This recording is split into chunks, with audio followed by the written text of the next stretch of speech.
Previously. 1, 2, 3.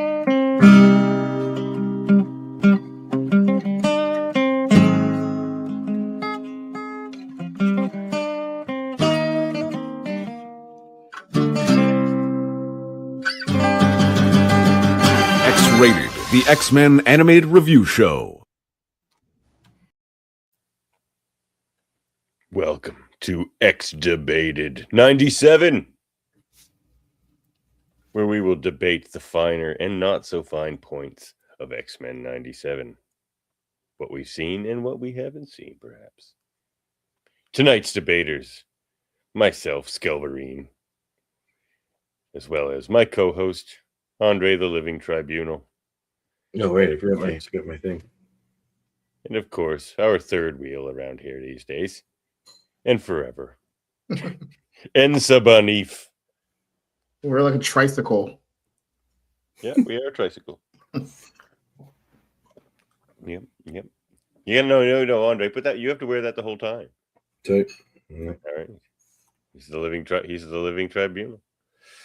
They wear Looks like towels on their head. more like a Canadian gangster. That's what you think our gangsters look like? I mean, What? I mean, our gangsters are quite French generally. That's right. that'll be a discussion for another time. Quebec Mafia, Yeah. as we call it. Let me see if I can get it right. But yeah, we are here. We're X debating 97. It's gonna be fun. So I guess I'll go first. So for those of you who don't know, we will debate 9 X-Men 97 topics. The debaters are also the judges in this show, and there's been no prep. It's all off the cuff, mini debates. Hey, look at Davin. Here we go.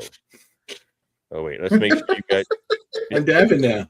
Ha ha ha ha ha ha. Let me That's go what grab a Davin does. razor, and I'll be Andre. A razor. Oh, to be bald, I see. Yes. I was gonna say get a leotard or something or something. Yeah. Wrestle, whatever one he wrestles in. Can I get my sit? Well, I could wear my fancy outfit since is this a fancy night? I think so. I mean, we're Okay, debating. one second, right back. Uh-oh. What's his fancy outfit gonna be? His unitard? Yeah. He's got all kinds of wrestling gear. Maybe he's gonna put on his old the question, or what was it? No, the answer costume. He was called the Answer. He was a heel wrestler.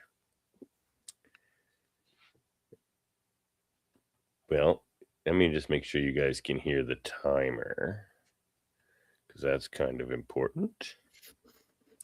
So, can you hear this, honey?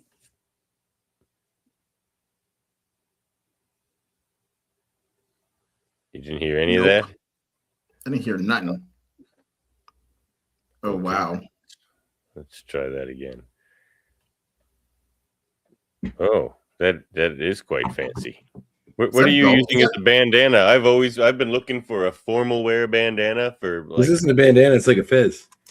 Oh, it's Yeah, I was gonna say he looks like he's gonna serve us tapas.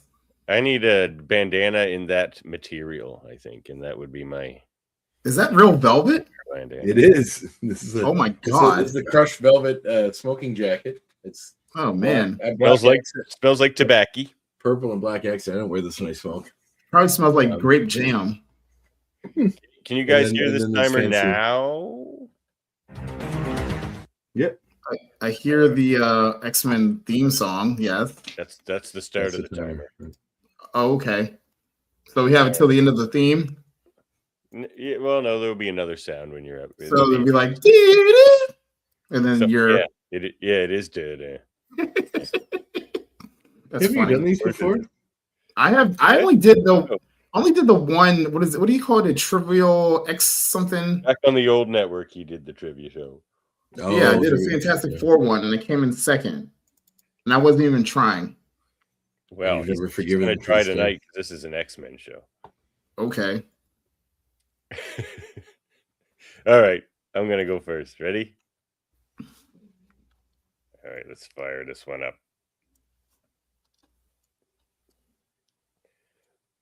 Be it resolved, Motendo and Life Death Part 1 should not have been in the same episode.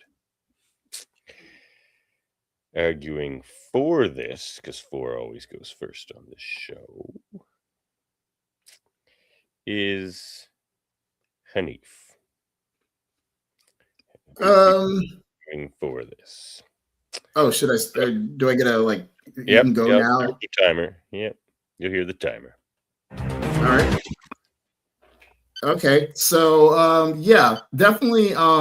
They could have split those 2 episodes up. Obviously, they're 2 whole different storylines. We got the Motendo story that kind of shows Jubilee growing into her own and becoming like the mentor figure that somebody did for her in the very very very very first series. How she was kind of like taking charge with Roberto. And then obviously you have the life death situation, which was Storm and her situation with Forge as they're trying to get her powers back. And obviously she's dealing with the self-doubt. And then here comes the adversary. It just seems like those 2, and they're obviously 2 totally different episodes, like night and day, where it just seems weird to like merge them together and put like a split in it. And so, yeah, they definitely could have added that in 2 separate episodes. All right, very good. Your opening debate starts now, Andre. So when making a TV show like this, there are so many factors that we don't know about. I'm assuming that the reason this episode was made this way is because they really wanted to tell these 2 stories, but had no other way to fit it in with the number of episode season that they had. So in order to make it work, they had to combine these 2 into 1 episode.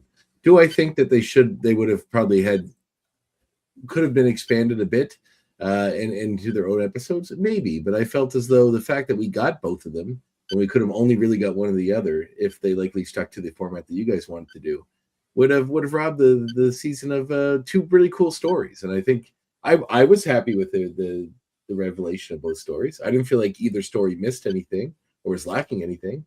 I felt like they told 2 pretty complete stories. I know why Davin chose this because he loves Storm and wanted more Storm, but I don't think as far as the story itself goes that there was anything lacking or missing. I felt like a full story was told, and I was really happy with how it went about. And loves Mojo and wanted more Mojo. Yeah. But all right, very good opening debates now. 60-second open debate. You can battle it out. Starts now. And if you had My only gripe with having it be the same episode is that I guess to some of the X fans, that's like kind of a weird new concept that nobody's seen or been introduced into as far as animated series are concerned. So I can see how that would like throw certain fans off that who have been lifelong viewers and might be like, oh, why are we splitting this episode into 2? Why aren't we splitting it into 2? I think it's kind of like a throwback to like the old, like the cartoon half-an-hour shows they used to do back in the day, where like you get like Robin Hood and his Merry Men or whatever, Space Robin Hood, whatever the name, Rocket Robin Hood, and then like Hercules. Like they would do these old cartoons where they would be like a half cartoon hour, and you get 2 very different stories from 2 different things in them, which is kind of fun. But those are like 2 different like it's like over here and over here. I mean, this is kind of like it's the same universe, same group that we've all known, and yeah, it feels like 2 very different universes in this episode for sure. Well debated. Point Hanif. Ooh. Truth be told, I was going to give it to Dre because it doesn't matter what if Storm's in it, you're getting the point if you're pro Storm. You could be like I would have given it to Dre because Dre had a great argument. I was like, Andre, you had the debate in the bag until Hanif brought up the point that it's just like this new concept that like didn't really fit. Man, there are so many stories. Okay, it doesn't matter. We're going to argue about it. Yeah, that was a good point. There's so many stories in other cartoons where they do the same thing. I'm sure you watch episodes of other cartoons, you'll find them in lots of others too. I mean, this isn't other cartoons. This is X-Men. Oh, okay. So it's elevated beyond that. Sure. But like, I lots of other cartoons do split episodes where you follow one story and then the other story.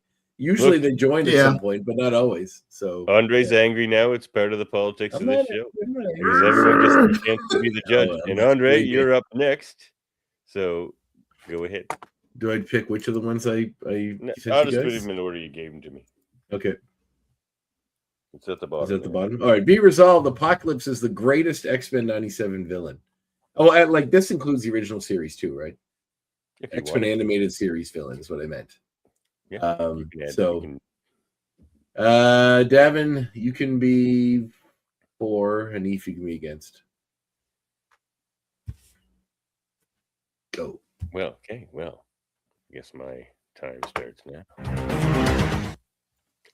You know what? I only really have one thing to say. I am the rocks on the eternal shore. Crash upon me and be broken. That, and he can turn his hands into different stuff. No, I'm just kidding. But no, like he's the character. Since we're bringing the animated series into it too, the villains that kind of travel through most of it is Sinister and Apocalypse, and Sinister is sort of just a lackey for Apocalypse, and Apocalypse, one has that epic line, but you know he has the final episodes in the original series, the big 4-parter, and now he's getting a full season in X-Men 97.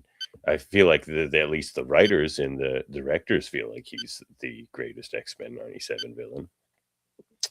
And John Colicos, the new one sounds pretty cool too, but we'll have to see how it all sounds in season 2. But John Colicos in the original, come on. All right. Well, rebuttal. I love Apocalypse, but he is nowhere near the greatest villain in the animated series. I mean, the thing that he lacks is humanity.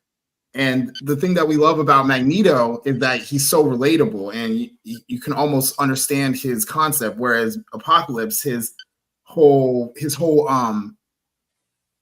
like motive for doing everything is just getting rid of the weak and only the strong survive. And who wants to live in a society like that?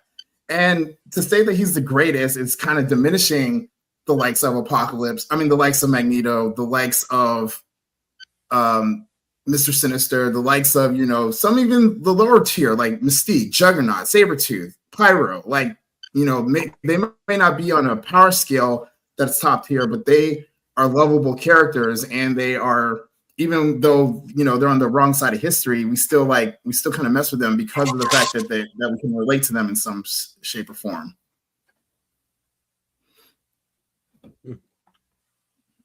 Open debates. Did you just compare Pyro to Apocalypse? Are you throwing the debate? Let's see it to the end here, Hanif. Come on now. I mean, we all. Hey, I'm looking at my villains from a relatable standpoint. Like Apocalypse, well, look, I mean, he's powerful, he's great, but I don't see myself envisioning following his philosophies or anything that he stands for. I can side with Magneto. I can side with the Magneto. I can't side with an Apocalypse. Magneto. Because the rest of the characters you mentioned were mostly just lackeys for Apocalypse or Magneto. So let's talk about Magneto. So the thing about Magneto is he straddles the line. By the time we get to 97, he's leading the team. He's a hero. Even if we look back on the original series, he was still like straddling this line. So whereas Apocalypse was full villainy, full threat the whole time. Davin, you get the point. Mm-hmm. Apocalypse Magneto is basically one of the good guys now. I would say, and has been really only villain up in season 3. But it was kind of stacked against Hanif because I don't know who else you could compare it to. Like, what other villain has really been substantial in the show? When he becomes a hero, I guess, is based on your personal philosophies. Like, do you see him a hero when he's like trying to start, Asteroid M and Avalon and all that kind of stuff? Like, yeah, I mean, you can still deem it that way. I gotta take this hat off; it's too hot. There goes the fez. The sweater might be going too. This jacket might be going too.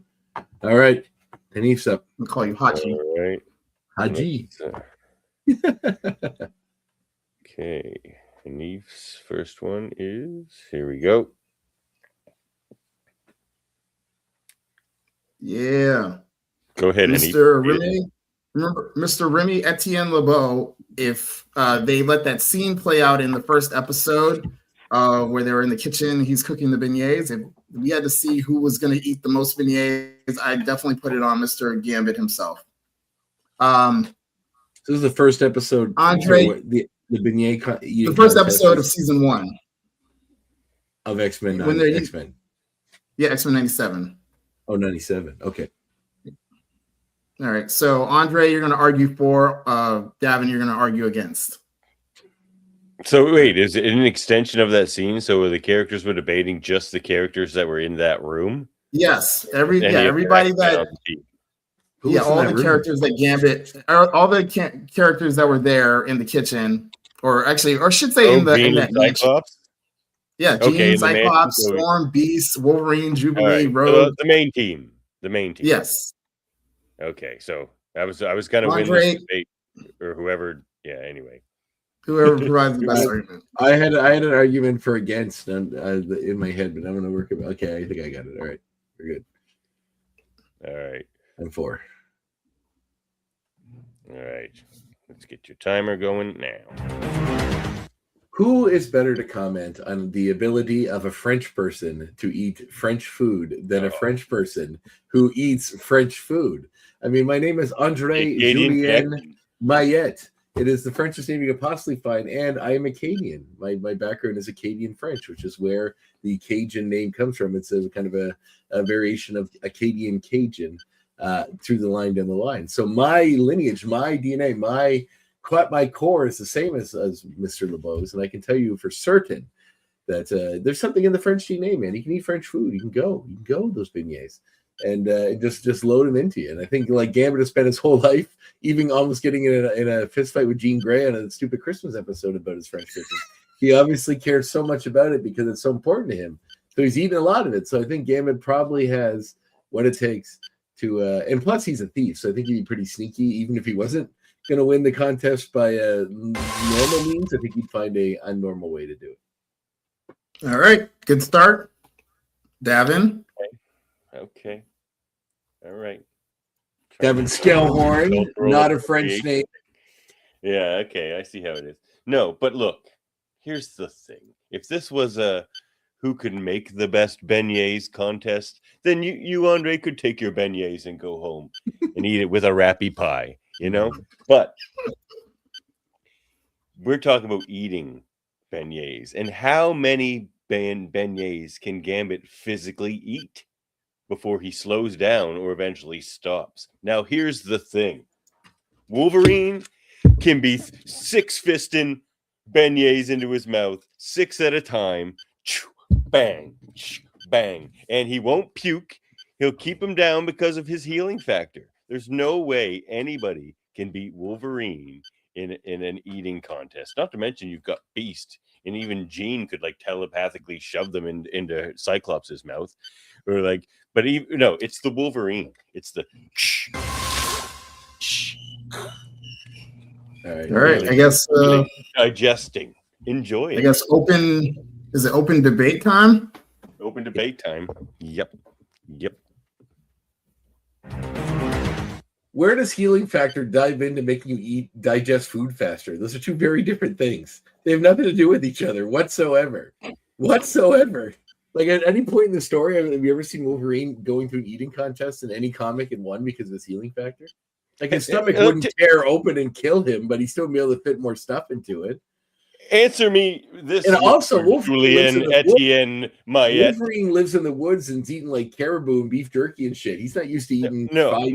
pastries. Have you ever eaten so much that you've gotten cramps or stomach pains? Yeah, that's because it's your stomach stretching. Gambit has too, but Wolverine doesn't mean his stomach isn't so going to stretch. eventually Gambit slows down because of the stomach cramping. Like he can only eat so many beignets. Wolverine's Because gonna it's blow stretching right his through stomach. that Wolverine's cramp stomach of would days. still stretch, and it would still allow him to be full. He doesn't like his healing factor. Still, like if his stomach Yes, tore but his open, then body yes, it wouldn't might not shut work. down from being full nearly as fast. And I Wolverine's think been eating beignets for 200 years. Wolverine traps food in the woods and eats it. He's not used to eating French pastries. He wouldn't enjoy it. Nor All right. Andre takes the point because I'm on the side of Gambit would win, and this is a factor you guys failed to mention. He has kinetic energy running through his body, which also enhances his speed, which probably also enhances his metabolism. Well, I could have used that. Dab, you know what I would have done if I was on Auntie? That's a bit of a stretch, Hanif. That is a bit of a stretch. Dab, you know what I would have done if I was on Auntie with my head queued up? I was going to do morph, so you could become the Hulk or Blob and eat anything, eat them all. Like he could just be the Blob and eat a billion of them. That's what I would have. Yeah, that's what I would have picked because he obviously would win. Yeah, morph would probably win. Oh yeah, I had images for these questions. Yeah. No, and the funny thing was that actually I came up with that question from a previous. We had a previous discussion with a group of my friends. We're like, who's eating how many of them? And I was like, Jean's pregnant. She could put down a few. Bishop, he's from the future. He probably hasn't had real food. Jubilee's a teenager. She can pack a couple. Gambit's got high metabolism. Rogue's from the South. There's different factors. I don't think high metabolism thing for Gambit coming from. If anyone has a high metabolism, he's got kinetic energy running through his body. He also moves fast when he's in battle. You don't think that burns a lot of calories? Yes, is he doing jumping jacks while he's eating these beignets? I mean, I don't know. Devin, bring up that picture of Gambit with the tongs again. Is that a he's deep not fryer? He's not that buff. Do they behind him? Is that a deep fryer? Like, do they have a deep fryer in the kitchen? If it's in the kitchen at the school, like that's a commercial. Beignets? No, that's a commercial deep fryer. That's like what you'd see in like a commercial kitchen, not at like a school. I mean, they are in New York. All right, Xavier likes his poutine. Please make me another order of poutine. Poutine. I need my pierogi stat. Mm-hmm. Deep fry. All right, good one. We got a 3-way tie here going into round 2. So, back to me, is it? Well, be it resolved that X Factor would be the best spin-off from X-Men 97. X Factor would make the best spin-off show from X-Men 97. So, arguing for this one, we'll go Andre this time.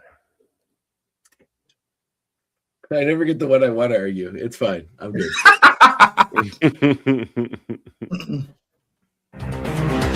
Oh, actually, I have my argument already. All right. So, Davin and I last week just did the whole episode on the issue that involves them going through therapy, and you find out about each of their particular issues and then how deep and complex their lives are compared to what we see on the surface.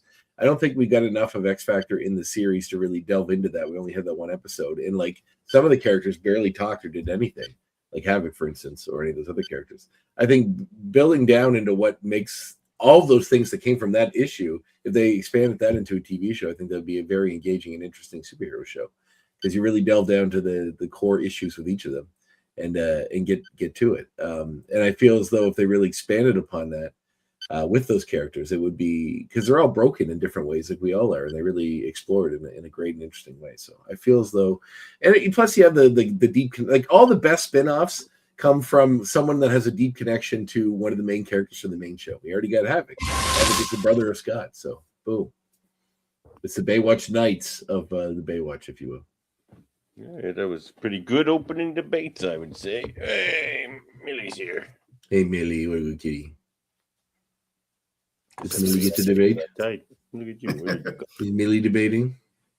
There needs to be more cats in X-Men 97 is what Millie's debating. Well, the closest we get is Wolf's Bane. That's not a cat. Or Feral. Yeah. All right. Well, rebuttal. Honey. All right. To the argument of Andre, I think if we're gonna go the whole route of the best spinoffs are from a character that is tied to the main team, you could easily say X-Force, because who's leading that team? One, Mr. Summers himself, Cable.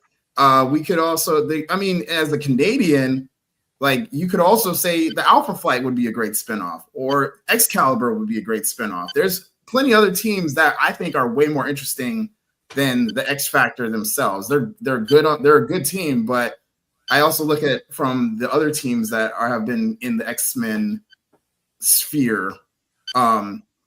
From you, and you could also go international with it too, because I'm a person of representation, diversity.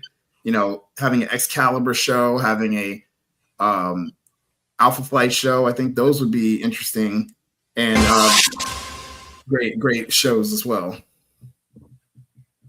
Okay. Pulling the Alpha Flight card. All right. Open debates. I mean, I feel like the best reason for this is that the audience is deeply familiar with the X-Men, the way the X-Men stories are being told as is. I don't know if appealing, as much as I would love, and secretly for the sake of this debate, I'm just going to say I would love to see an Alpha Flight show. I feel like convincing an American audience to watch what is a deeply Canadian concept and show might be a tougher sell than just taking something that they've already been established and know, which is the X-Men universe and everything connected to it, and just delving into them with X Factor. The audience, they love Canadian stuff. Isn't the American audiences love Canadians who play Americans. They don't necessarily love. Isn't the Letterkenny show? It is. Is that popular in America? Yes, it is. It's very popular in America. Yes, there was a point where people were all they were talking about that show. I highly doubt it's on the same level as like Euphoria or some other American show. What show? Euphoria was not that popular. What show are you guys talking about? Letterkenny. Oh, I know. Pitter Patter. Is that? Yeah, apparently it's popular in the States. It's weird. All right, cool. I'm glad. Good for them. What about the new one, or Shoresy, the spinoff show? Is that one popular there? I heard people talking about it. That could have been an extra argument. You'd be like, Shoresy's just as popular. That was a spinoff from a character that was never even seen on Letterkenny. All right, point, Andre.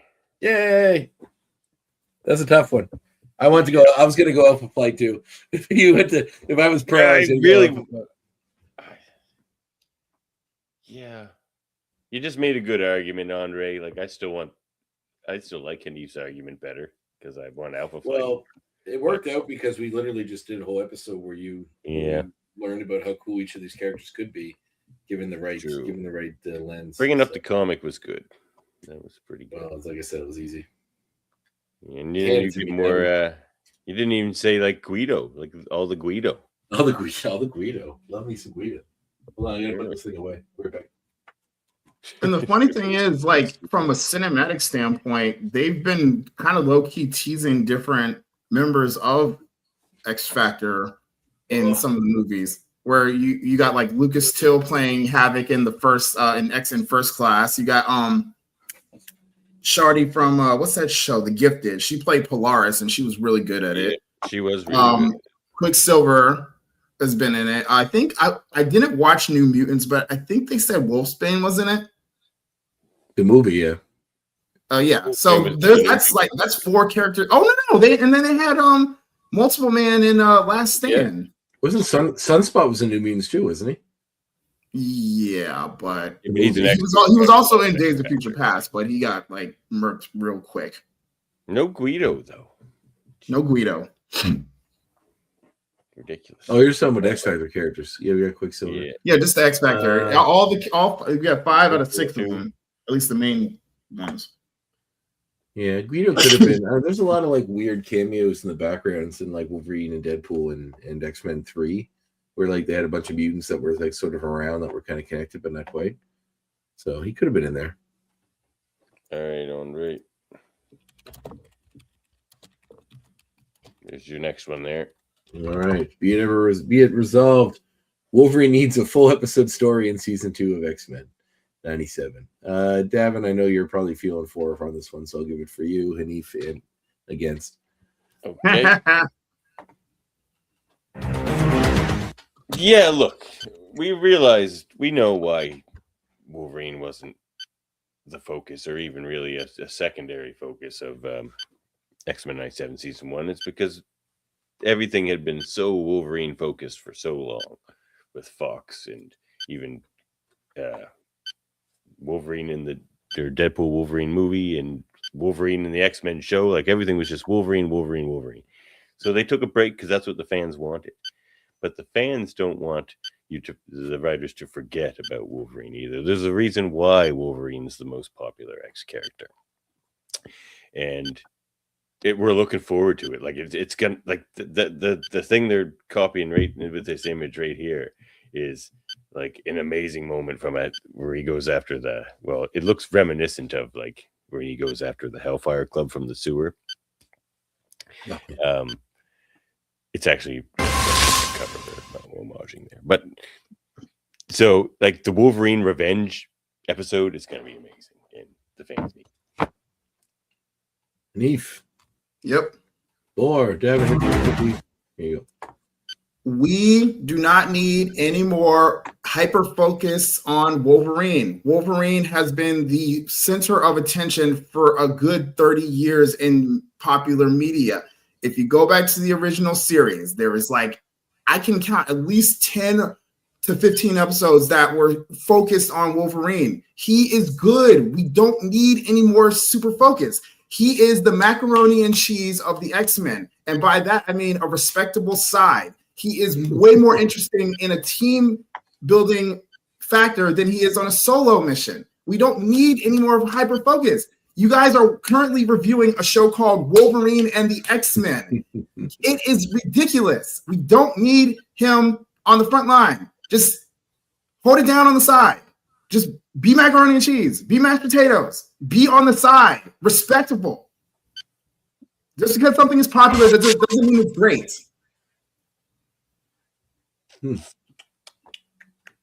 All right. Debate. Open debate. But Wolverine is great. And just because it's a Wolverine focused episode we're talking about doesn't mean he's alone. It could be a Wolverine Jubilee adventure that mostly focuses on Wolverine. That would be amazing. We loved those. They're not gonna give Jubilee the time of day on a Wolverine Jubilee. She's gonna be there for some. Not. They're gonna give her some little side remarks, maybe a blast of some fireworks, but it's gonna be focused on Wolverine. And to me, this argument sounds very Canadian bias because no, it's not Canadian bias. Wolverine is your national treasure. He is your hero. Yes, his superpower is basically universal health care. Yes, and we love it. So okay, but that's about the extent of it. After you get past all the Weapon X stuff and the memory loss and the blah blah blah. And his love for Jean, but he can't have Jean because she's with Cyclops. What else do we have with Wolverine? Nothing. Wolverine. Are we allowed to keep the clock going again? Are we allowed to? The judge can call for 60 more seconds. Call for 60 more seconds. Right. Look, Hanif, you had a lot to say there, and a lot of it was very wrong. So let me correct you. Wolverine, yes, is a Canadian hero, but that's not why he's great. And you said he's a part of would you say he was a great side? Exactly. He's a great side. Let's enjoy our macaroni and cheese. You want us to have two? We can enjoy our macaroni and cheese without putting it on the front. Two suppers staring at mac and cheese the whole time and never fight. That's what you want. I can have my ham and chicken and turkey and still enjoy macaroni and cheese on the side. I'm not making macaroni and cheese a whole entree. You're going to make it an episode because you're going to enjoy that mac and cheese. Right? And season 1, it made sense for Wolverine not to get any focus because it was all like the political stuff and the bastions. The stuff it made sense for them not to get focused because we already got 5 seasons of focus on him. Like, remember when they thought in the first, like when Matt or Sinister arrives and he's just like, oh my God, he's here. And Wolverine's like, Apocalypse? He's been looking for a fight with Apocalypse. This is tough, boys. This is really tough. Yeah, that was a big one. Yeah. Fuck, I'll give it to Davin, but I don't like it. Bias. That was a tough one. Yeah. What I would have said was Wolverine's not even Canadian. Technically, he's English. He was You may eat your sandwich now. He was English when it was an English colony. It wasn't even Canada when he was here. It's true. But the land was Canada. The land was Canada. And it's funny. You know, it sort of subtly helped Davin was I just got a brand new smoker and a brand new Flatstone grill, and I was wanting to use the smoker to make smoked mac and cheese, but I had to let the smoker go for an hour when you first started. So I made mac and cheese yesterday from scratch, and it turned out really good, and I really like it. And I'm like, I want to eat more of it. So you got some applewood for your smoker? Just hickory for the first one. Just hickory. All right. It's one of those. It's the pellet grill, the pellet feeder grills. Cow Dog makes the difference, MZ says. Mm-hmm, It's been nearly 30 years without his Wolverine. Yeah, that's true. We needed a big one. That'd be cool to I feel like we're going to Where's that blasted salami? With some Weapon X stuff, but I feel like we're going to get into it with this season. They probably will get something, but I mean, not to give a spoiler. One of the episode titles is called "Weapon X Lies" and DVD. Yeah, which I think is great. We should talk about that, Devin, at the end as the names for each of the episodes. Yeah, I will say this: episode 8. Ooh. Yeah, we can talk about that after here. All right, ready? Yep. There you go, Winnie. You have a terrible way of wording it. Be resolved. Fire Made Flesh was the weakest episode. It wasn't the worst. It was the weakest, of season 1 of X-Men 97. Yeah. Look at that. Spread those legs. All right. Whoa. Neat. No, there was that scene where she was sitting on a chair and she literally uncrossed her legs, and people were still framing that. Did she do the Basic Instinct? Yeah, so it was a Basic Instinct. No, I don't remember. He basically did. I don't remember that at all. All right. Davin, you're gonna argue. You're gonna argue my point. You're gonna argue the point. Andre, you're gonna argue against it. Okay, I can't wait. I was really hoping to go this way. Fire Made Flesh was the weakest episode of season 1, not only because of the content of the episode itself, but because it wasted, you could say, even though I love the episode, I gave them all 10s. But we're talking about which is the lowest of the 10s, and that is Fire Made Flesh. So, it's because it wasted the concept of Inferno. Inferno should have been a whole season, just demons just popping out in strange places and them taking a while to figure out what's going on, and having a big reveal that it's Maddie at the end, and then of course Sinister. It was a waste. It was so rushed, and it was it wasted a cool horror concept. We could have had a lot more horror in the season, and that really because X-Men does horror very well, and to have an Inferno 4-parter or 3-parter, or even have it bleed through a season and have those horror elements for longer, that would have been enjoyable stuff. All right, Trey, you're up. Davin, you touched on what I was going to say. That, Davin, you've given every single episode of season 1 a 10, meaning none are better or worse than any other. That's like saying I gave 110%. By definition, you can't give any more than 100%. That is the definition of what it is. And I told you this when we did the show and we reviewed it, that you can't do this because if everyone's a 10, then nothing is. If everything is the best, then nothing's the best because there's nothing to frame it by. No, because you're wrong. And I told you this from the start. So no, your argument is moot. You have no reason to say anything else for the rest of this debate because you've given them all the exact same rating, meaning in your mind, every episode is equally good. Therefore, every episode is the best. So none is worse or weaker than any other. You can't say the lesser of the 10s. That's ridiculous. That's ridiculous. It's everything is a 10 except some are lesser 10s than other 10s. What is the fucking point of a rating system? It makes no sense. No sense. No sense. I told you this would come back to bite you, and sir, this is the day. You sow the wind, you reap the whirlwind, and that day is today. Oh we still have an open debate there, my friend. Open debate, entertain me. Also, You know what? I love more. You know what has escaped you in your little tens debate here, Mhm. Andre? Sure. It's not about me. It's about the X-Games. It's about the fans. And what they think is the best episode of the season. But you and think what is you're the worst. debating it, and you think it's the best one of all time. The point I'm debating here is, But you must what's disagree with the them. worst, Then. weakest You would have to episode disagree because it's a 10. for the fans, and that is the fans. But you're disagreeing with them because you said it was a 10. So if they say it's less, you don't agree. But it's not about me. It's about the fans, and the fans represent didn't get a side more you Inferno. don't agree with. That's like saying That's like saying I'm pro. It felt like the episode was just getting started and it was over. No, it was great. It was a great horror concept because, like, I agree with you. Horror is really great, but like, we can't do a whole season of horror. We get one episode is what we can. No, like a 3-parter season. A 3-parter is a lot out of a 10-episode season. Like it is, especially if you have maybe like, and especially with 3-parters all the time. And there were elements of horror in Bastion's story too, but like and that was a 3-parter. But no, you can't argue, Devin. It's a 10 to you. You're not arguing it. It's not about me. Yeah, well, then you don't agree with the fans. Wow. So you claim to represent. I don't have to agree with the X. He also is pro Sentinel, so he needs to get rid of all those AI. Whoa! You're just afraid of the Rocket Fist. Did you know it's the Rocket Punch? By the way, Rocket Fist sounds crazy. So we were having a hilarious argument about Marvel vs. Capcom, and he said that he loves playing as Sentinel. And I was like, isn't that kind of like contradictory, being that you're all anti-AI and stuff like that, and you got this big shirt? Well, for the character, I get it. Like, you know, for what they represent as a villain.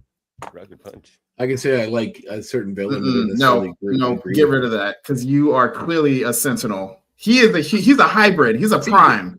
Davin is pro Sentinel, but anti-Master Mold. It's a very confusing. He's taking a very confusing take. He's like, I like the Sentinels, but not what creates them. All right, so Andre got that one. Like how they're like vehemently anti-gay, just end up being like closet gay all the time. It's like, what? Well, that happens. Like, you know, what you were saying is like, look into the it happens all the time. Like Republicans are all like anti-gay, and then it turns out they're like going to like gay clubs. And shit. But we hate them for that reason. We don't hate them because they're gay. We hate them because they're lying. Exactly, we hate them because they're lying and they're hypocrites. All right, but like Andre got that point because I'm sorry, Davin. As much as I told you that would come back to haunt you someday, and I'm so glad this was not about me. I was here for it.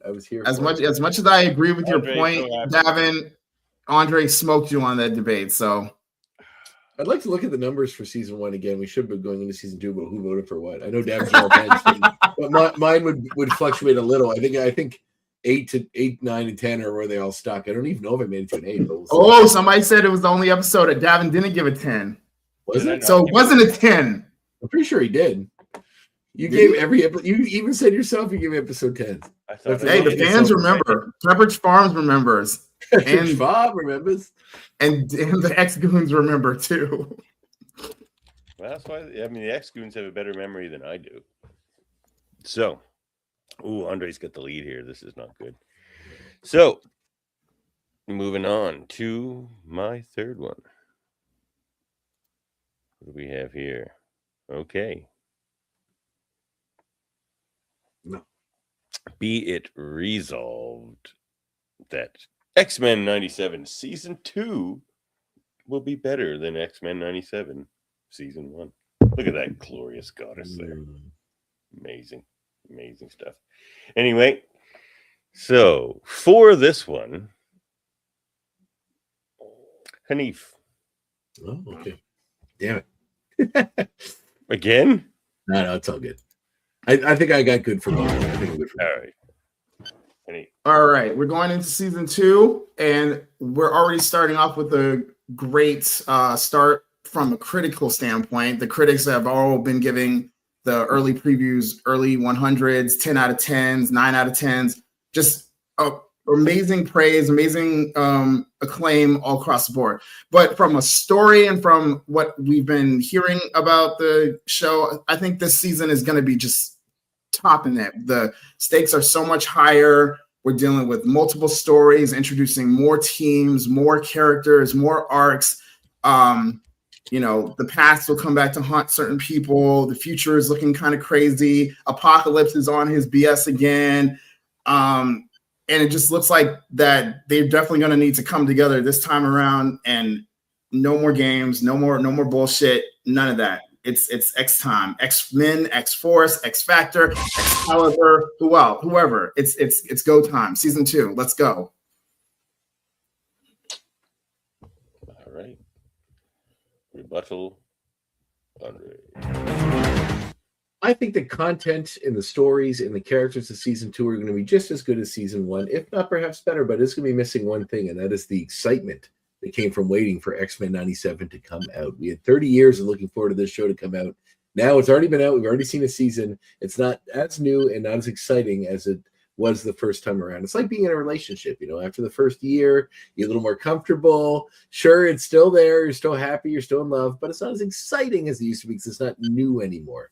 Jen, are you hearing this? Jen? The show is now leaving its dirty underwear around. It's farting in front of you. It's a whole different ball game. But for the most part, I think that you're going to lose that shininess of it. I think it's going to be a good show, but I think it's not going to be as good because I won't be as excited for it, because that anticipation from the 30 years of waiting for this show to come around isn't going to be there. And we got all the, we now know the world. We now know the tone of what they're doing. So it's not going to be a surprise. Dalvin, they're still getting on you about that. They said 8 or 9. Yeah, maybe they went all 10s. Well, I'm going to have to go back and watch. We'll have to check the tape. We're going to have to go back to the tape. Check the tape. Check the tapes. Ooh, this one's going to come down to the open debate, I think.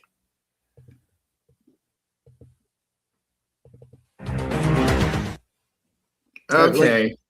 First season, we get a new villain. If you're not excited about season 2, much like a relationship, that just if you've been together for so long, you don't have that fire in it, that means you're doing something wrong in your relationship. No. I think whether it be 30 years or 2 years between seasons, I think the excitement is still there. The X fans have been showing up, showing out. What is they're the longest relationship you've ever just been as in? excited, if not more than excited, for this What is season. the longest relationship you've ever been in, Eve?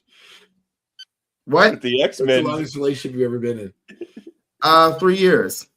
All right. You should understand a little bit, but you try 19, maybe. But no, what I'm trying to say is, don't talk about Doused Fire. No. What I'm saying is, season 1, we had a new villain. We had Bastion. That was really cool. We never seen him before. Season 2, it's just going to be treading over the ground we've seen before. It's going to be Apocalypse again. It's going to be Wolverine go back to Weapon X. It's going to be going back to No, it's not the same because we're not dealing with the same. We're dealing with going back to the very much seen the same Apocalypse many times in that. We've seen him so much in the old series. We haven't gone back to the origins. We haven't gone back to the real where it all started. Well, then you're talking about anti-Wolverine stories. You haven't gone back to his origin story yet either. We could do that. No, we're good. I think an Origins, if they did an episode of Origins, that'd be pretty cool. Did you keep it going, Devin? Yeah. Oh, we're still arguing? Do you want to keep arguing? We can stop it there. All right, let's stop it there. I just wanted a little extra taste there. There's a good one about Point and Eve. Oh, boo. Point and Eve. You're just doing that because you don't want me to get an overwhelming. No, he was listing off a very long list of reasons there. He got going. Mm-hmm. All about the stakes and the characters and the teams and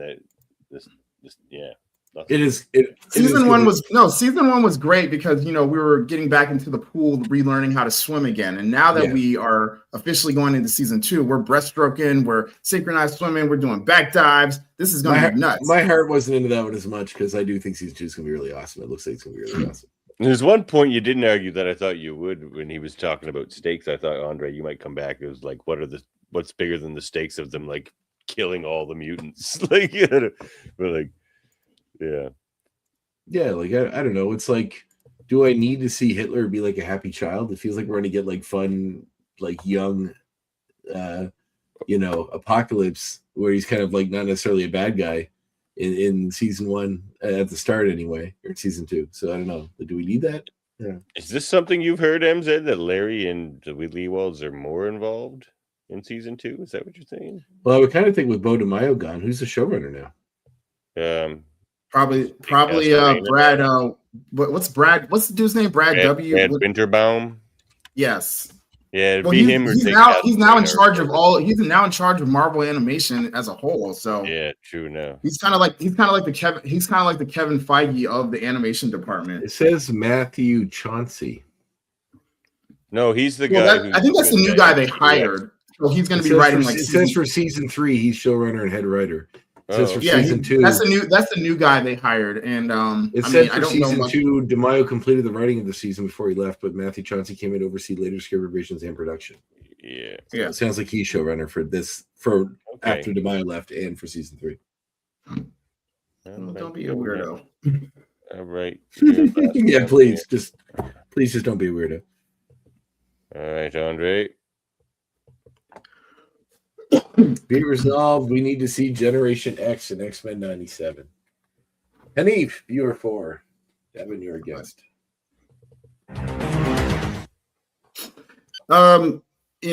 Whitney Houston say the children are the future, and what better than to bring in a group of young mutants headed by one of the youngest X-Men, Jubilee. And we should always encourage the youth to step up into leadership positions, and we should also step up, encourage the youth to become freedom fighters and fight for what they believe in. And I think Generation X would be a good spinoff to introduce a younger audience to X-Men, maybe. And and you can go from there. That's all I got.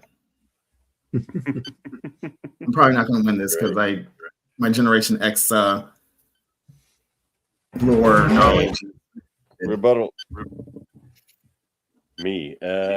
Okay. So Gen X. The reason we don't need them in this one. Is this in season 2? No, just in X-Men 97. No, yeah. Well, because if they're gonna do a young team, it should be the New Mutants, because the whole Gen X thing is just kind of weird now. When people think of Gen X now, they think of their parents, and it's just like they don't want to see these kids that are also calling themselves Gen X. Like, they might as well call themselves the Boomers. Like what are we doing here? You might as well just have New Mutants. You can have them be young, not tied to any generation or anything like that kids today aren't going to understand. And just a lot of those characters, they're good in everything, like Skin and all those guys, but and Sync but like the New Mutants are a more iconic team if you're going to go that route with more ties to existing characters. Open debate. Okay, open debates. I would agree with that point about the New Mutants, except the New Mutants, most of the people tied to that name or to that crew are already pretty much grown and are either working on other teams like X-Force or X-Factor. And I don't think they're really considered the youth anymore. So there'd have to be another group of New Mutants or Generation X, so to speak. But Jubilee's like a veteran member of this team at this point. So to your point, like that. Yeah, but she's still young. Like, she's still what? She just turned 18, right? Maybe she's like what? Now she's probably still 18 or pushing 19. And Roberto is, still around. That's kind of the youngins, maybe like a Skids or something like that. Skids? No, see. If they're gonna bring in kids, they're gonna do it from a Morrison, Jason Aaron era kind of thing. It's gotta be like the Glob Hermans and the Pixies and this newer generation of characters that the kids of today have maybe actually read in comics. Yeah. I'm gonna get to Davin just because I didn't feel convinced that we really needed Generation X at all in the series. I'm not convinced either. That's why I hated when you wasn't in that one. I want to throw one in that would be a tough go. So I guess it met the challenge. Michael Joseph Rojas says a Generation X spinoff would rock my Rock. Well, Left isn't there a later version of them that came out was, the month I started high school? wasn't there a later version of them with like iBoy and Kid Omega and those guys? Like, didn't Bendis have like Nature Girl and Morph, Kid Omega, Hindsight, iBoy, and Bling? Yeah, They were in a later version called Generation X, apparently. they were called Gen X. Maybe, according to Wikipedia. Weird. That's weird. Wikipedia. What does it know? Funny. Well, Skin, right. like you have two characters in the same team that have skin-based powers. There's Ew. Husk and Skin. Yeah. The guy with extra skin, and then a girl that can rip off her skin. Ew. It's a lot of skin. A lot of skin back in the Generation X. Yep. Oh, there's a Penance before there was they changed her name to Hollow. Before there was Robbie Baldwin. Robbie Baldwin or Robbie yeah. Yeah, M is penance. Like, Well, it was they changed her name to Hollow, HOLLW. But she's from Hollow Penance. Tips. all right, last She's from Yugoslavia. debate. The Gen X title came back with Jubilee and Chamber as teachers for a short run. Oh, okay. Very good. Chambers a teacher? Thanks for that. Yeah, I know. It's like he doesn't even have a face. Yeah, I know. Look me in the face and tell me that, kid. Yeah. I want to. This can't, sir. is how I teach you how to live with no face. Pay attention. You might lose your face someday. This last one's spicy. All right, Hanif, here we go.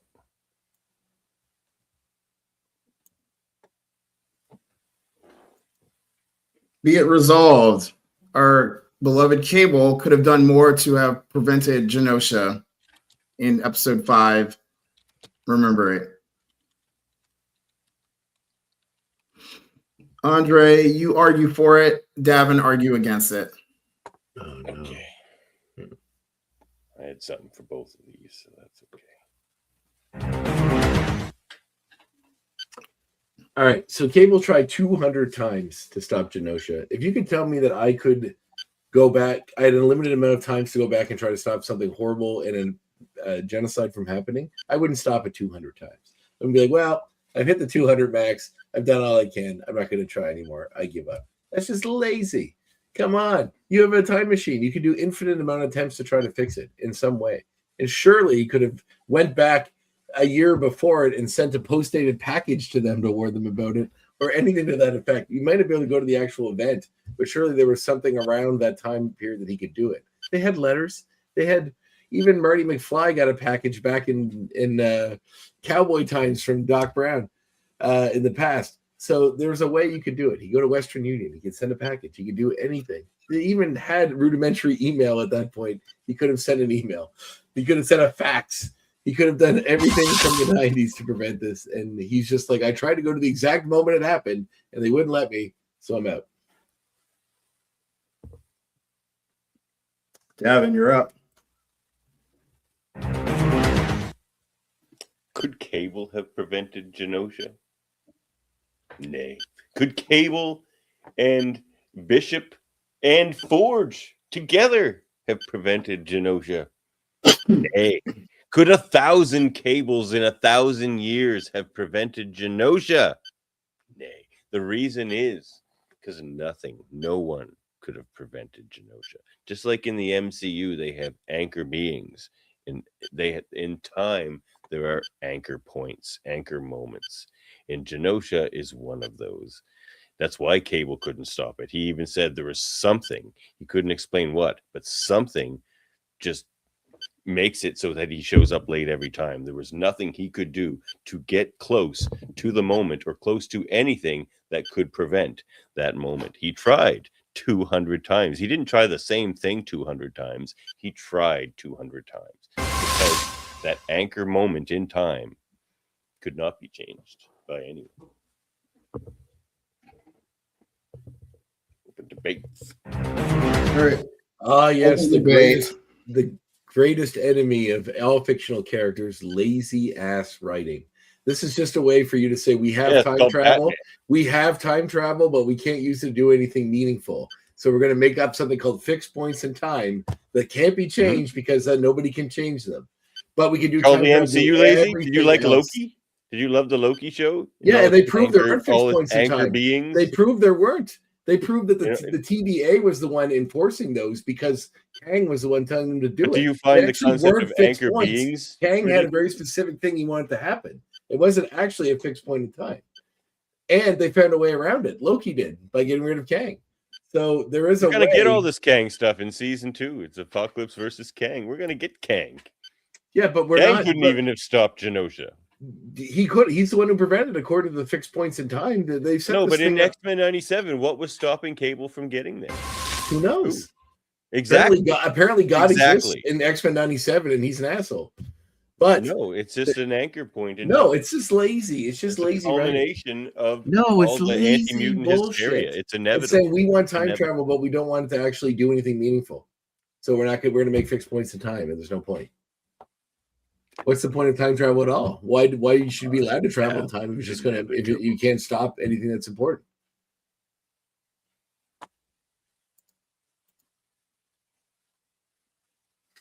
Oh, see, Andre got it.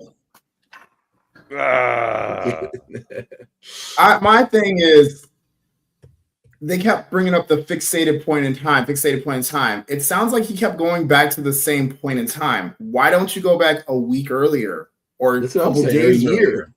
Send a letter to them. I mean, I wouldn't go as far as a year, but if you know what date it is, like leave a note or something, or drop like a holographic message. Say, "Yo, don't be a Genosha here at this time. At this point, they're gonna fuck you up." Cable knew who Bastion was in the future, right? Did he? Or did he not know what kill Baby Bastion? Well, he didn't know these specifics. Why did he go kill Baby Bastion? He didn't know. Well, he didn't know about like nothing would allow. No, he didn't know about Cable's. Bastion's whole. Because he said something like he's like an art. He's like an android that was uploaded or something. Blah blah blah. But they didn't know that he was like infected by Master Mold from the future or whatever. Also, why didn't he say anything to the X-Men when he saw them in the entire first series? Whoever that was that wrote that note about it's all Barry Allen's fault. You're a king. Michael Joseph Rojas is on fire here. But like he ran into the X-Men many times in season 1. Why didn't he say anything to them then? Or in the original series, he's like, "Nah, I'm gonna wait until this gets dramatically important, and then I'm gonna bring it up." Well, congratulations, Andre. Yay! Thank you. It was a hard fought battle. You guys are both very worthy opponents. Yep. Cable. There's a moment in the trailer for season 2 where he like the young Cable reminds me of Nate Gray, just like an angle they got. He's got the hand, he's reaching out. I was like, be cool. We get the X-Man at some point. Oh, I think so. This season, they said the dude from Obsession is supposed to be voicing the young Cable. Oh, really? The guy? Yeah, I sent you the article like a couple days ago or weeks ago. Sorry if I missed it. Yeah, they said the guy from Obsession is voicing him. Bear. His character's name is Bear in the movie. Have you ever seen it? It's a really good movie. No. Don't do that. So good. Devin isn't getting references, but it's so good. Do you see Backrooms? I didn't see that, but I've heard like so many good things about that. They said Backrooms and Obsession are like the top like horror movies. 2 of my favorite movies this year for sure. They're both excellent in very different ways, but both excellent. Yep. Oh, random question. Did Nev Campbell confirm or deny that she was voicing Polaris? No, she's not Polaris. That would be cool. That would have been dope. That would have been awesome. Because there was a rumor going around. People didn't know if she was playing her in the movies or if she was voicing her in 97. I think she would have been great. We need more Canadians in the X-Men world. We do. I mean, that's the voice talent that made this show. For You got, sure. you got a problem with Nev Campbell being Canadian there, Hanif? Who? And he says he has a Oh, problem Nev with- Campbell's Canadian? Yes. and rocket punches. Yes, of course Yes, she she is. is. One of the Oh, first I didn't shows she know was that. in was Kids in the Hall. In a very, Okay. very brief like sketch for like a second. She was on Catwalk. On the catwalk. So here we go, guys. When you're talking about Here's children in the the future, I was episode thinking of 2. that Simpsons song where it's like children, future. Alright, sorry, go ahead. So here's the Days season of Past 2 Future. episode titles. A Force to be Episode Reckoned 1, Days of Past Future. Yep. So A Force to be reckoned with is the X-Force episode. Yep. Yeah, a Force to be Rise of reckoned with. And Apocalypse, episode part 1 3, and 2. Rise of Apocalypse. So this is the thing what they're saying about that I find interesting. They're saying they're going to drop the first 3 episodes. That's the rumor. But for So they're going to leave. So they're just going to leave us on a cliffhanger. Yeah, I know. Like, is that the plan? Like, they're always like, I don't know. That seems weird. I mean, unless it's just a really good cliffhanger, and that's why they're. Well, they dropped the first 4 episodes at Tribeca for the critics, and they all said they were fire. No, that was 3. Should bring that back No, up. they dropped. No, they said 4. All the reactors said they watched the first 4 episodes. Yeah. You think you bring it back up, please? Jamil says we should have signed up for that, and he's going to work on that. Well, we get Bring to that back. so we're considered media. That'd be cool. Yeah, I mean, you guys Yes, we do do. have a direct line to like a lot damn of near all the actors. and George Larry. Booza, Alison Seeley Larry. Smith, Lenore Zan. Larry Y'all got was- Cal Dodd's number? No, that's now we had Larry on the show. That's Devin's other way whale. He can go ahead, like he's now. Cal and I talk music every now and then, but he doesn't want to come on. Devin, bring that up again, please. I just want to look at something. Yeah, we'll go through the rest of them for sure.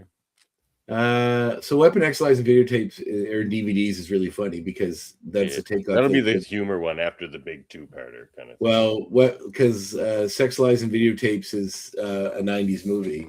James Spader was in, written by or done by Soderbergh. Well, episode 5 is the episode 5 is a play on a episode that they did in the original X-Men series. It was called Weapon X Lies and Videotapes, and that was the one where we made a joke about that then too. So yeah, Wolverine teamed up with Sabretooth, Silver Fox, and Maverick to uncover the secrets of Weapon X. Devin, stop taking that away.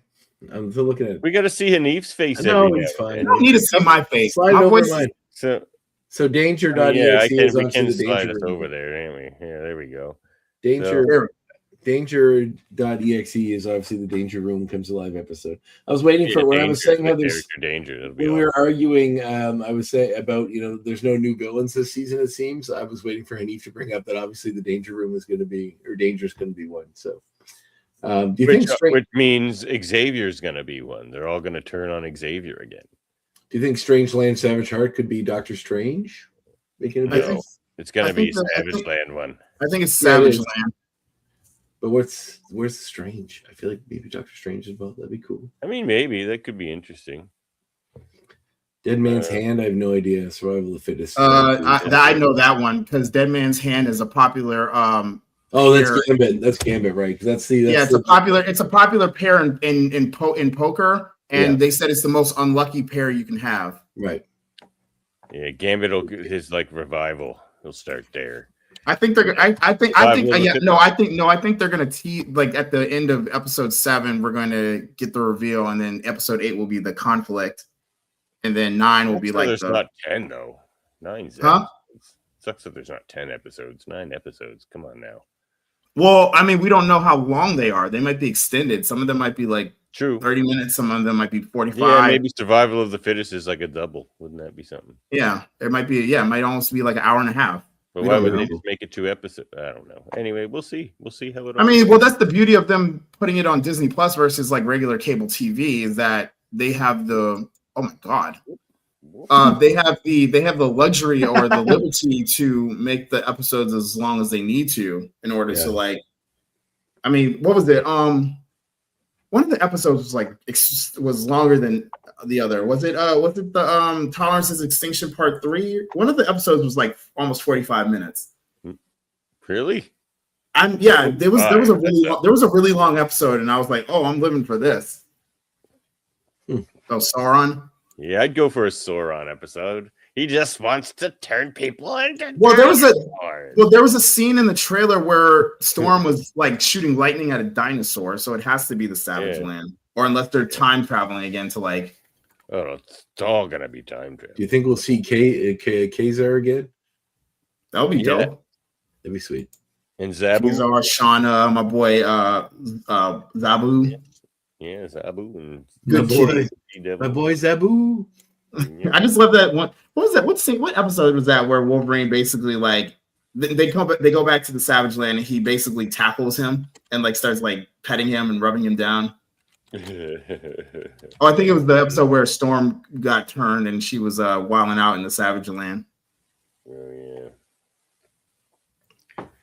The classic Savage Land one where Magneto and Xavier get chased by a T-Rex around a big In a rock. circle. Yeah, they have my and they Exactly yeah sex. that was my favorite like dialogue between them. That was the one where he was like, "Your life could be infinitely more easier if I died, yet you saved me." And he was like, "I don't yearn for an easy life, just a just one." And Yeah, that's one of the best lines for this show. he said, "I would take no pleasure in your death." Yeah. He said, "No little pleasure." That line is actually, if you were to pick like the top 10 lines in the show, it would be close, if not a contender for number one. It's a really we need to do a I think we spoke about this. We need to do like an episode where we list the top 10 episodes of the original series. Like we can't do season one because we're all tens for Davin. No, I meant of TAS, like seasons 1 through 5, like the top 10 episodes of those. It'd be tough, but we could do it. Yeah. I mean, obviously, was that Rogue's Tale is like at the top of one of my list. That's a good one. Personally. That's a great one. There's a lot of good ones. I mean, Night of the Sentinels, amazing. But yeah. Well, fellas, I mean, congratulations, Andre. I mean, it was all the work. Andre went to the nation's capital and rigged this thing weeks ago. So I did. I said I had 5 minutes to speak, and I said I like to talk about this random debate. I don't even know. There's one more thing. I didn't even know about it back then, but apparently I knew then. I had the cable came back and told me it's a fixed point in time that I need to stop. 3 months from now, he said that they don't allow him to get that far. So he saw your bald head and he thought you were Baby Bastion. You're lucky. He tried to smother me in my crib, but unfortunately, he was a bit too late. Oh shoot, Davin, do you have that picture I sent you of my latest acquisition? Ooh, new toy? Well, not really a new toy, but not really a toy. It's pretty great. It's super cool. I just saw it. There's some X-Men 97 toys at my local Walmart. Oh yeah. It was just like it's like a 97 Wolverine mask and claws or something. Okay. Have you seen these the supposed leaked footage from Doomsday? Yeah, I saw like screenshots. I didn't see the I don't want to footage. I'm not watching anything until the trailer officially drops because I'm just sick of all this leak shit. Like, well, if it's true, AI bullshit. If it's true, and also, like you said, AI. You don't know what's real and what's not. No, you really don't. There's one trailer that I know is definitely AI, but there's some clips that people were talking about. They saw at a convention somewhere that someone described, and then there's some footage of that coming up online. It does look like it might be real, but well, they also it's like Doom raising a bunch of Sentinels out of like the rubble, and then the X-Men, and that is supposed to happen in the movie. So, but Nightcrawler has a redesign. It looks interesting. He's like older. He's got like white hair. Oh, interesting. Yeah. Which is cool. And Cyclops' visor looks like it's silver instead of gold, so it looks a little more closer to the one. I did hear something about Gambit is supposed to have a fight scene with Shang-Chi, which is that's in it too. And then I heard something about Mystique and Yelena are supposed to duke it out. Yeah, I saw that too. But if the footage is correct, then Doom looks really cool. Though there's also oh nice.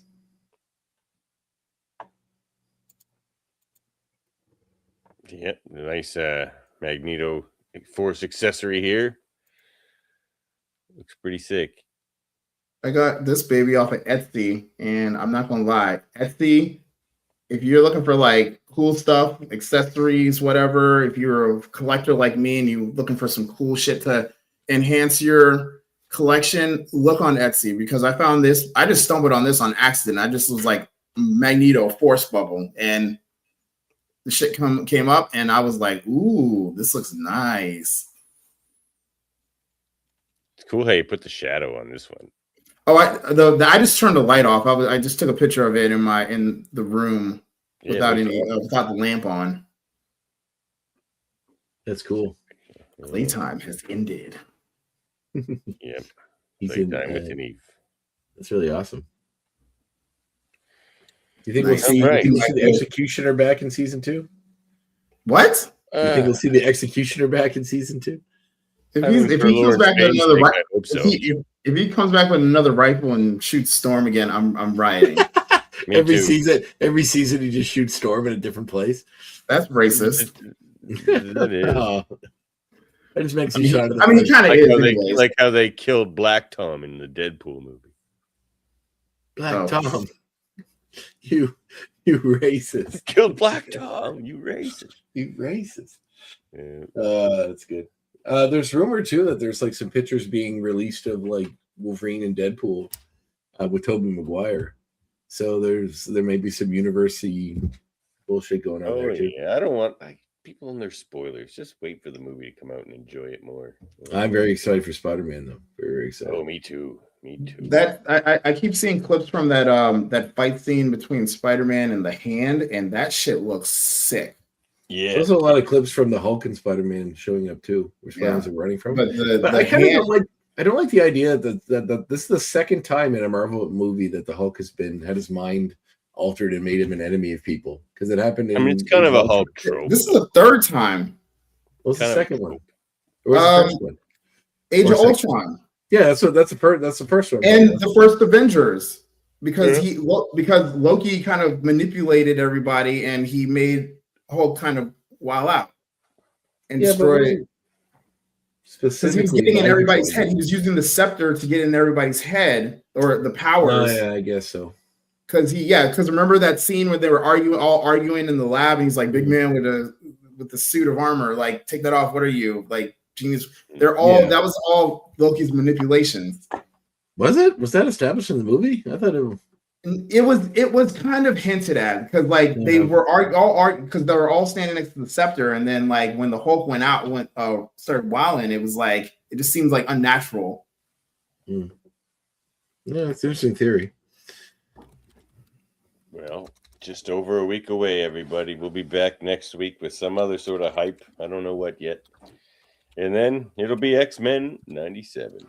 And I don't know how we're going to review it. If they drop 3 at a time, Andre's going to quit.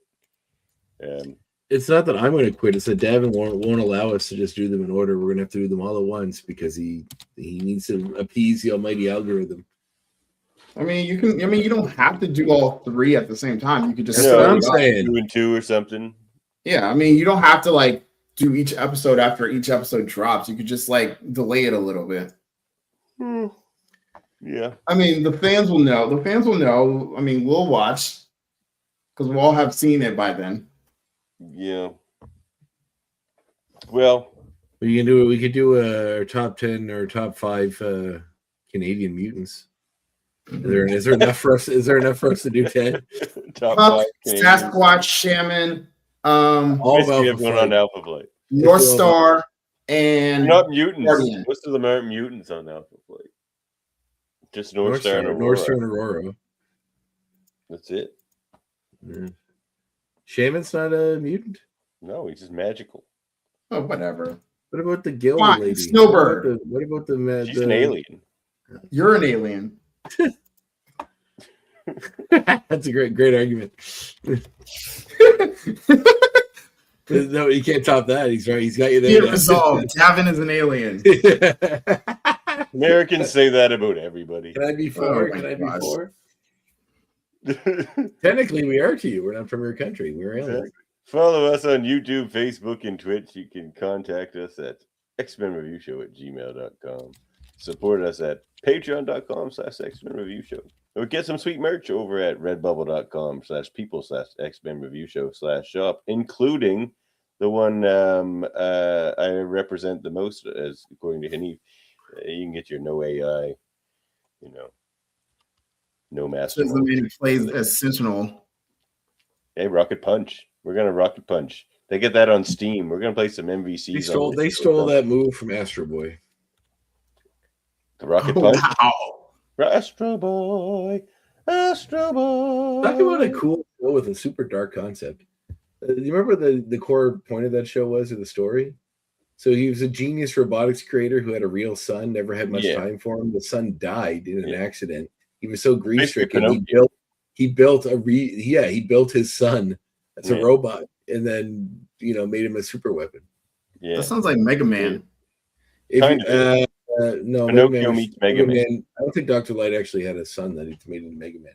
But if you want a great version of Astro Boy, watch the Netflix show Pluto. It's based on a graphic novel by the guy that made Astro Boy, that he expanded a story from the Astro Boy series into a full series, and it's really, really, really good. Really good. Well, it will connect. It's about how robots are sort of seen as lesser by society, even the ones that are smarter. I don't know. It's really good. I highly suggest it.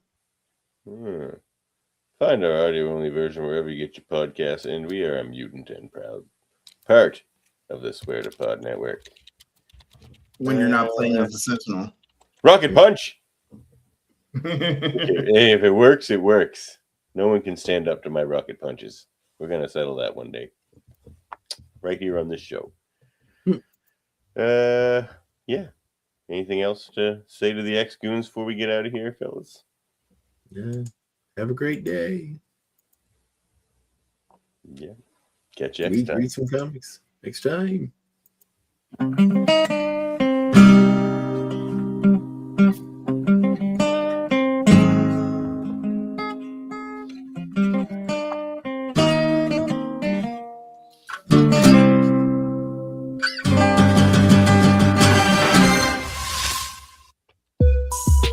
This program is a proud part of the Swear to Pod network.